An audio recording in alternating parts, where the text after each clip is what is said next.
며칠 전 인도의 교량 붕괴 사고가 뉴스에 나왔었는데 그냥 뉴스로 보다가 1년 전에 그런 사고가 그 현장에서 또 발생했었다는 얘기가 나와서 그 내용을 좀 더 살펴보게 되었습니다.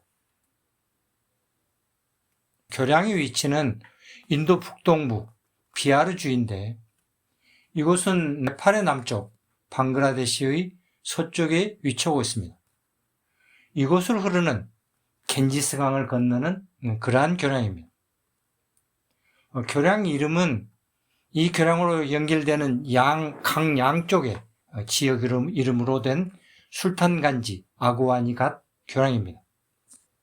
비하르주에는 겐지스강을 건너는 여러 교량들이 있는데 그 중에 하나인 것입니다. 이 겐지스강이라고 하는 것은 우리가 부르는 이름인데 현지에서는 겐지스강이라고 하지 않고 강가라고 부릅니다. 여신의 이름이라고 하는 것입니다.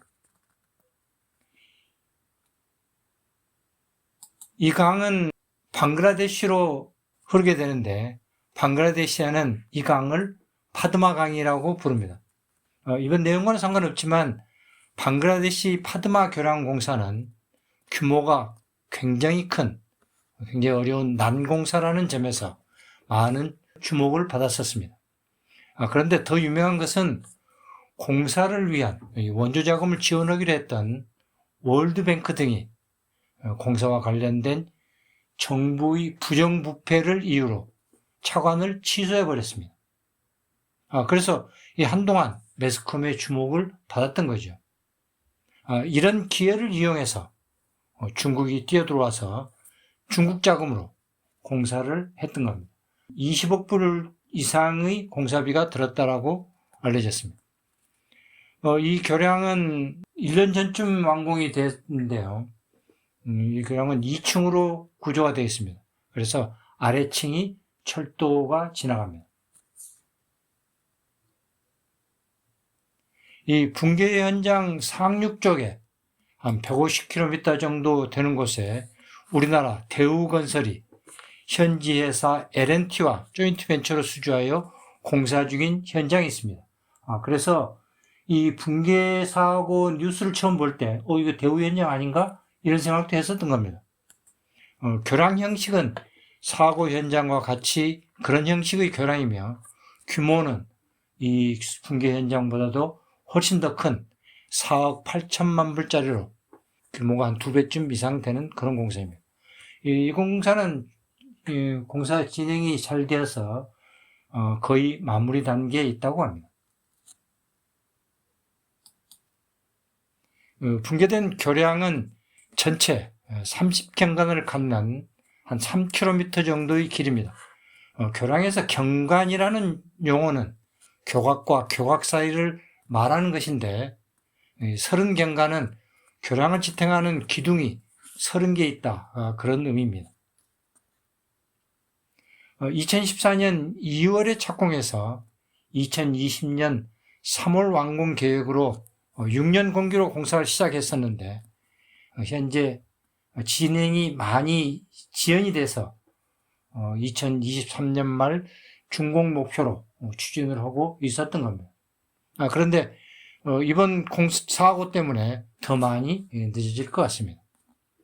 공사비로는 현지화로 1710크록 루피로 이걸 미불로 따진다면 2억 1천만 불쯤, 우리 돈으로는 2,700억 원쯤 되는 것입니다.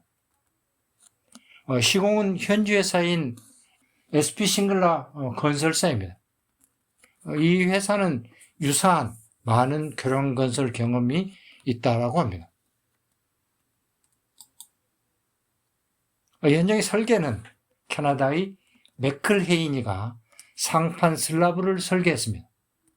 그런데 이 현장의 차량 주행이 보이는 CG를 만들어서 인터넷에 올려져 있습니다. 우리가 그 영상을 한번 보겠습니다.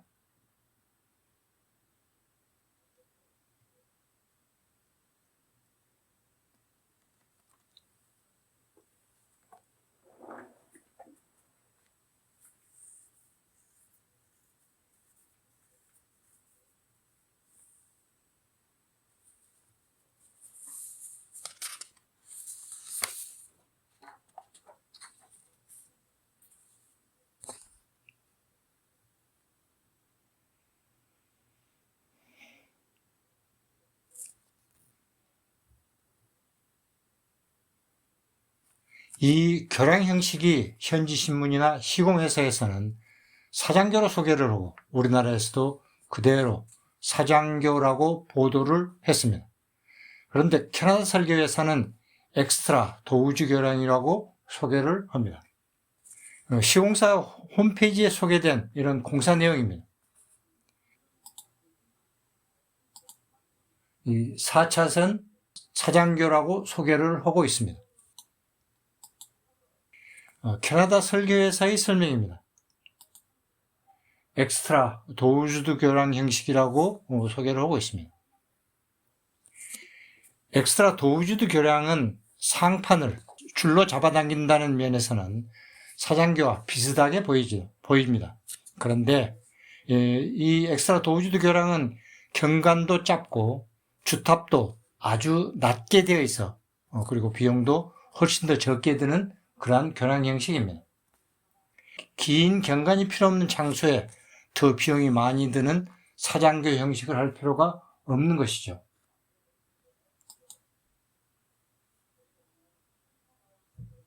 이번 사고가 난 교량이 2020년 작년 4월 30일 사고가 났었는데 이 새벽에 상판이 무너져 내리는 사고가 있었습니다.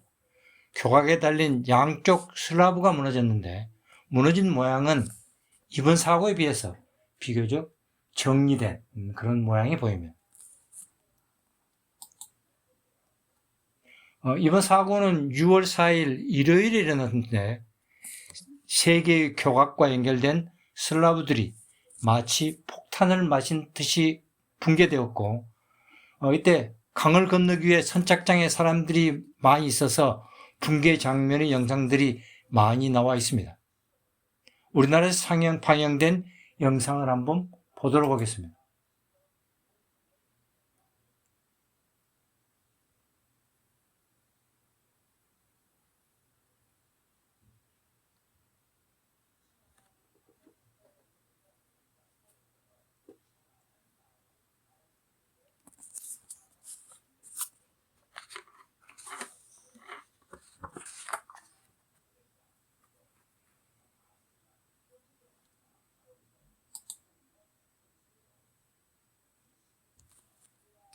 이 사고 원인은 작년에 발생된 사고는 현재까지 발표된 내용으로는 천둥 번개와 심한 바람으로 케이블이 정착부가 변형이 돼서 무너졌다라고 되어 있습니다. 천둥 번개가 치는 한밤중에 다리가 무너졌기 때문에 인명피해는 없었다고 합니다. 작년 연말에 교량 설계에 관여했던 캐나다 설계회사에 사고 분석을 의뢰했으며 이 보고서를 만들어 받았었지만 외부적으로 그 내용이 어떤 것이다고는 발표되지 않았습니다. 또한 인도의 그 루르키 공대에 의뢰해서 사고 원인을 분석하도록 했는데 현지 보도에 의하면 그 조사 보고서가 이번 사고 발생 이틀 후인 6월 6일 날 접수되었다고 합니다. 그런데 그 보고서 내용 어느 것도 외부에 공개되지는 않았습니다. 사고 발생 전에 보고서가 나오고 원인을 사전에 조치하고 해야 되는데 너무 진행이 느린 것이 문제가 아니었나 생각이 됩니다.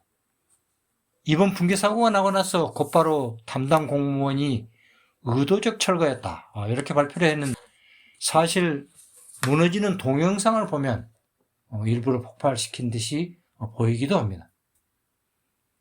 그러나 곧이어 니티시 쿠르마 주 총리가 조사를 철저히 해서 관련자를 엄벌에 처하겠다고 말했습니다. 그래서 의도적 철거는 전혀 다른 대답이 되는 거였죠. 이번 공사에 대한 관리 책임이 있는 공공사업부 장관이며 주 부총리인 야다부는 어차피 이 교량은 철거하기로 계획된 교량이라고 얘기했습니다. 그런데 그런 설명은 이번 붕괴에 대해서 마치 예측을 하고 있었기에 큰 문제가 없는 것이다 이런 의미를 갖는 것 같은데 그것도 맞지 않는 게 이 교량은 계속 공사를 하고 있었습니다. 단지 일요일이어서 현장이 일을 하지 않는 시간에 사고가 났기 때문에 현장에서의 근로자나 직원의 피해는 없었고, 거기서 현장 경비를 하던 사람 한 명이 실종되었다가 열흘이 지나서 사망된 것으로 발견이 됐던 겁니다.